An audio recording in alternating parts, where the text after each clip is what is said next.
ચાલો. નમસ્કાર વિદ્યાર્થી મિત્રો, હું રોહિત સુંદરવા ફરી એક નવા અગત્યના સેશન સાથે આપણી સાથે આવ્યો છું. આ સેશનમાં તો કે આપણે ડ્રાઈવરની જ વાત કરવાની છે ને એ પણ સરકારી ડ્રાઈવર. તમારી પાસે તો કે ભાઈ હેવી લાયસન્સ હોય, સાથે ક્યાંય ને ક્યાંય અનુભવ હોય. તો એઝ અ ડ્રાઈવર તરીકે આપણે ક્યાંય ને ક્યાંય નોકરી કરતા હોય, ક્યાંય ને ક્યાંય જોડાયેલા હોય, પોતાનું કંઈ હોય. પણ જો આ વસ્તુ તમારી પાસે હોય, સાથે તમે 12 પાસ હોય, તો તમારી પાસે એક સરકારી કાયમી ડ્રાઈવર તરીકે નોકરી મેળવવાની એક સારી તક છે. 4,599 જગ્યાએ પણ એસટી, જીએસઆરટીસી જેમાં તો કે 4,599 જગ્યાએ ક્યાંય ને ક્યાંય મોટી જગ્યા કહેવાય. જેમાં તમે તમારી થોડી મધ્યમ પ્રકારની તૈયારી કરો, તોય તમે તમારું સિલેક્શન છે અહીં લઈ આવો. કેમ કે આપણે તો કે ભાઈ જે અહીંયા ટર્મ્સ અને કન્ડિશન માંગ્યા છે, એવા ઓછા વિદ્યાર્થીઓ હોય, એવા ઓછા લોકો હોય કે જેમની પાસે લાયસન્સ એવી હોય, સાથે અનુભવ હોય. એટલે અહીંયા તો કે ભાઈ અહીંયા તમે તમારી એક જગ્યા પાકી કરી શકો. હવે જોઈએ આપણે તો કે ભાઈ આના માટે તમારે શું કરવું પડશે. આપણે તો કે ઘણા બધા સેશન આના ઉપર કર્યા છે ને પડની માહિતી છે આપણે આપી છે. તો પણ હજી પણ કોઈ પણ ક્યાંય ગુજરાતના ક્યાંય પણ ખૂણામાં કોઈ એવો વ્યક્તિ હોય કે જે આ બધા લાયકાત ધરાવતું હોય, તો તમે ભાઈ વહેલી તકે અહીંયા ફોર્મ ફિલિંગ કરી દેજો. કેમ કે અહીંયા એક સારી તક તમારી માટે મળી છે. અહીંયા તમે જો તો કે ભાઈ ડ્રાઈવરની કાયમી નોકરી તમને મળે છે. એક સરકારી ડ્રાઈવર તરીકે કાયમી નોકરી 26,000 તમને અહીંયા ફિક્સ પગાર મળે છે. 5 વર્ષ સુધી તમે પછી ફૂલમાં આવી જશો. સાથે 4,599 એટલે કે મોટી જગ્યા. ફોર્મ ફિલિંગ ચાલુ છે. કઈ રીતના ફોર્મ ભરવું, કોઈ રિલેટેડ ડોક્યુમેન્ટ લગતા કે કોઈ પણ સેશન તમારે જે જરૂર પડતા હોય, એટલે કે તમે જ્યાં અટકાવ છો બધા સેશન આપણા વિડીયો સેક્શન, લાઈવ સેક્શનમાં છે. તમે યુટ્યુબમાં ઉપર સર્ચ કરશો એટલે આપણા સેશન છે આવશે જ. અહીંયા તો કે ફોર્મ ફિલિંગ 6 તારીખથી ચાલુ થઈ ગયું છે. 5 તારીખ છેલ્લી છે. છેલ્લી તારીખ સુધી નહીં જતા. ફોર્મ કઈ રીતના ભરવું એનું સેશન, ફોર્મ ફિલિંગ સેશન છે એ પણ આપણા વિડીયો સેક્શનમાં, આપણી ચેનલના વિડીયો સેક્શનમાં ફોર્મ ફિલિંગ સેશન પણ છે. તમને એમ કહો કે સાહેબ અમારી કેટેગરી વાઇઝ કેટલી જગ્યા, તો અહીંયા 4,599 જગ્યામાં કેટેગરી વાઇઝ જગ્યાઓ છે એ પણ અહીંયા આપેલી છે. સાથે વાત કરીએ તો કે શું જોઈએ, એક તો ચોખ્ખું વિઝન જોઈએ, કલર બ્લાઇન્ડનેસ ના હોવું જોઈએ, 25 થી 35 વર્ષની ઉંમર, એમાં ઉપરની વય મર્યાદામાં તમે રિઝર્વ કેટેગરીમાં હોય તો એ છૂટછાટ મળશે. ધોરણ 12 પાસ જોઈએ. તમારી હાઇટ 162 સેન્ટીમીટર જોઈએ. એસટીમાં હોય તો 160 સેન્ટીમીટર. મહિલા ઉમેદવારો માટે તો કે 158 સેન્ટીમીટર. તમારી પાસે તો કે ભાઈ 4 વર્ષ જૂનું લાયસન્સ હોવું જોઈએ, હેવી લાયસન્સ. સાથે તો કે ભાઈ 4 વર્ષનો અનુભવ, ટ્રાન્સપોર્ટનો કચેરીનો અનુભવ હોવો જોઈએ. સેમ એ જ વસ્તુ મહિલાઓ માટે પણ અહીંયા ટર્મ્સ અને કન્ડિશન છે. એટલે કે એક સારી તક તમારી પાસે છે. અહીંયા જો વય મર્યાદામાં છૂટછાટ મળશે, કેટલી છૂટછાટ મળશે એ પણ અહીંયા આપેલું છે. હવે તો કે કરવાનું શું, અહીંયા જુઓ તો કે ભરતીની પ્રક્રિયામાં વેટેજ જો તમે 100 ગુણની પરીક્ષા રહેશે.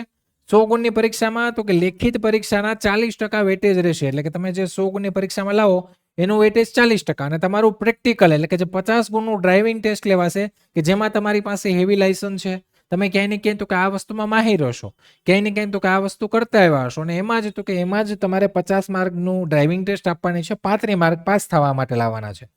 એમાં તમે 35 થી વધારે લાવો ને પાછું એનું વેટેજ 60% છે. એટલે કે પરીક્ષામાં ઓછા ગુણ હોય ને તમે ક્યાંય ને ક્યાંય આ 50 ગુણમાં સારા ગુણ લઈ આવો, તો તમને અહીંયા ઓલ ઓવર મેરિટ જે બને એમાં તો કે એમાં ઉપયોગી થાય. એટલે કે જે લોકો પરીક્ષામાં થોડા નબળા હોય તો એ લોકો ડ્રાઇવિંગમાં સારો સ્કોર કવર કરી લે તો એના સિલેક્શનના ચાન્સીસ વધી જાય. અહીંયા સાથે તો કે પરીક્ષા OMR પદ્ધતિમાં શું કરવાનું, તો કે ભાઈ 100 ગુણની પરીક્ષા, 1 કલાકનો સમય, 30 ગુણનું તમારું સામાન્ય જ્ઞાન, અહીંયા રોડ સેફ્ટી, ઓટો મિકેનિક 20 ગુણ, ગુજરાતી ભાષા વ્યાકરણ 20 ગુણ, અંગ્રેજી ભાષા વ્યાકરણ 10 ગુણ, અંકગણિત અને તો એ 20 ગુણ, ટોટલ તો કે 100 ગુણ. ક્યાંય ને ક્યાંય તો કે ભાઈ આ પરીક્ષા છે તમને થોડી અઘરી પડશે. કેમ કે ક્યાંય ને ક્યાંય આપણે ડ્રાઇવિંગ જોડે જોડાયેલા હોય, આ બધી વસ્તુ ઘણા ટાઈમથી છૂટી ગઈ હોય, પણ આમાં ટેકનિકલ વિષયો જો ક્યાંય ને ક્યાંય તમારા રિલેટેડ જે તમે ફિલ્ડમાં છો એને અનુરૂપ જ આ વિષયો છે. એટલે તમને તો કે ભાઈ તમને એ વિષયોમાં થોડી આઈડિયા આવી જાય. બાકીનાને થોડો પુશ આઉટ કરો, ને ક્યાંય એવું લાગે કે હા ભાઈ પરીક્ષામાં મારાથી પરફોર્મન્સ પૂરેપૂરું નથી થતું, તો તમે પરીક્ષામાં ઓન એન એવરેજ પરફોર્મન્સ રાખો અને ડ્રાઇવિંગ ટેસ્ટમાં વધારેમાં વધારે માર્ક લાવો, જેથી તમને ઓલ ઓવર મેરિટમાં તમે 4,599 તમારી એક જગ્યા પાકી કરી લો.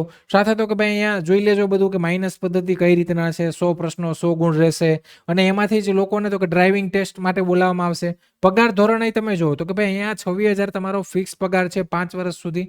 એક તમને કાયમી નોકરી અહીંયા મળે છે. 26,000 ફિક્સ પગાર 5 વર્ષ રહેશે. પછી તો કે એના પછી તમે ફૂલ પગારમાં આવી જશો, અને સાથે તો કે એક પરમેનન્ટ નોકરી તમને અહીંયા મળી હશે. અનુભવનું અહીંયા તમને આપેલું છે કે ભાઈ અનુભવ કેનો જોશે, અહીંયા અનુભવ માટે શું છે, બેઝ કઈ રીતના મેળવો, બધી વસ્તુ છે. અને એના માટેના જે વિડીયો છે સેપરેટેડ, એ પણ આપણા વિડીયો સેક્શનમાં છે. આગળ તો કે સાથે અહીંયા અનુભવની વાત કરીએ, જો બધી વસ્તુ જે પહેલા જો, અને આના માટે પણ એક સેશન આપણે અલગથી કર્યો હતો કે ભાઈ જે લોકોને કંઈ પ્રશ્ન હોય, જે લોકોના મનમાં કંઈ મૂંઝવણ હોય, ફોર્મ ભરો ત્યારે કંઈ તકલીફ થતી હોય, તો એના વિડીયો તો મળી જ જાય. અત્યારે ના મળે તો પહેલાં એક વખત આ નોટિફિકેશન આખી ડાઉનલોડ કરીને ફૂલ વાંચી લો. જે પણ તમારા પ્રશ્નો હોય એનો જવાબ અહીંયા હોય જ. એટલે તમને અહીંયા જવાબ મળી જાય. તો આ અનુભવમાં કયો અનુભવ માંગે, કઈ રીતના દર્શાવવાનો, કયું લાયસન્સ, ક્યાં શું લખવાનું છે, એવા ઘણા બધા પ્રશ્નો હજી આવે છે. તો એ બધું નોટિફિકેશનમાં છે. અને બીજું તો કે ભાઈ તૈયારી માટે તો કે આપણી જે બેન્ચ છે માત્ર તો કે તમને 1599માં મળી રહી છે અત્યારે. સાથે તો કે આની જે ટેકનિકલ બુક છે એ પણ તમને ફ્રી ઓફ કોસ્ટ સાથે મળશે. તમારે જોઈન થવા માટે એપ્લિકેશન અથવા તમને કંઈ મૂંઝવણ કે પ્રશ્નો કે કંઈ પણ હોય તો તમે અમારા હેલ્પલાઇન નંબર ઉપર કોલ કરી શકો છો. હેલ્પલાઇન નંબર ઉપર કોલ કરી માહિતી મેળવી લો. પછી તમને અનુકૂળ આવે તો તમે જોઈન થઈ શકો છો. જોઈ લો. અને સાથે તો કે ભાઈ પ્રિવિયસલી આપણે હાઈકોર્ટ છે, એસએમસી છે, એમાં ડ્રાઈવરમાં કામ કર્યું છે. એવું નથી કે ભાઈ આ કંઈ નવું હોય ને આ વસ્તુ છે. આપણે પ્રિવિયસલી પણ આ ફિલ્ડમાં અને આ જ પેટર્ન પ્રમાણે તો કે આની ઉપર કામ કરેલું છે. અને જો પદ્ધતિસરની તૈયારી કરવી હોય તો આ બેન્ચ છે. અને વહેલી તકે ફોર્મ ફિલિંગ કરી દેજો, છેલ્લી તારીખ સુધી નહીં જતા. બાકી કોઈ પણ પ્રકારની માહિતી, કંઈ પ્રશ્ન હોય તો તમે કોમેન્ટ બોક્સમાં કોમેન્ટ કરી શકો. અમારી હેલ્પલાઇનમાં નંબર ઉપર કોલ કરી શકો. અને સાથે તમારા સજેશન રિવ્યૂ છે એ પણ તમે આપો, જેથી તો કે ભાઈ અમને પણ ખબર પડે તમને શું ક્યાં તકલીફ આવે છે. તમારા મંતવ્યો કયા છે એ પણ અમને જાણવા મળે. તો આશા રાખું કે ભાઈ તમને આ માહિતી સમજાઈ ગઈ હશે. અને આવા જ ફરી કોઈ નવા સેશન સાથે મળશું. ત્યાં સુધી રજા લઉં છું. જય હિન્દ, જય ભારત.